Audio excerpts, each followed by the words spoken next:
News. हिंगोलीत क्रांतिकारी शेतकरी संघटनेचे नेते आक्रमक। पीक विमा कंपनीकडून कोणतीही दखल घेतली जात नसल्यानं कार्यालयाच्या साहित्याची तोडफोड।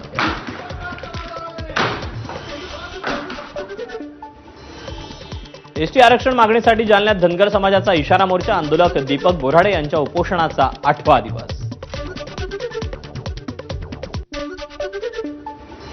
बंजारा आणि धनगर समाजाला आदिवासींचं आरक्षण देऊ नये यासाठी धुळ्यात आदिवासी समाजाचा एल्गार मोर्चा। आदिवासींच्या एल्गार मोर्चात आंदोलक मोठ्या संख्येनं सहभागी।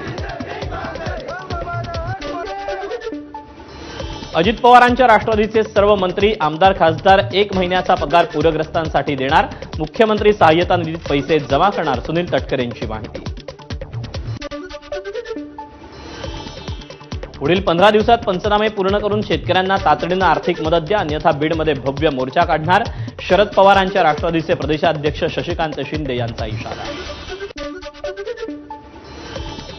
धुळ्याच्या साक्री तालुक्यात पावसामुळे अक्कलपाडा धरणात साठा वाढला।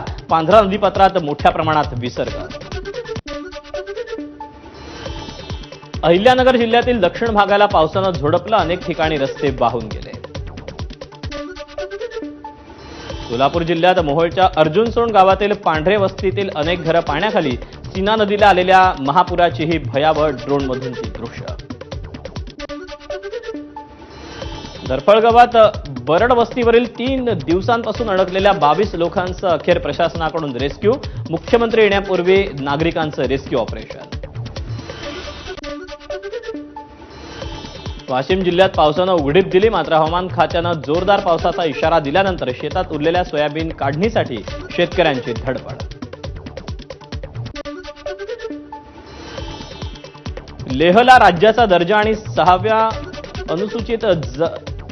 अनुसूचित समावेश करण्याच्या मागणीसाठी 15 दिवसांपासून विद्यार्थ्यांचं आंदोलन। पोलीस आणि आंदोलकांमध्ये झटापट।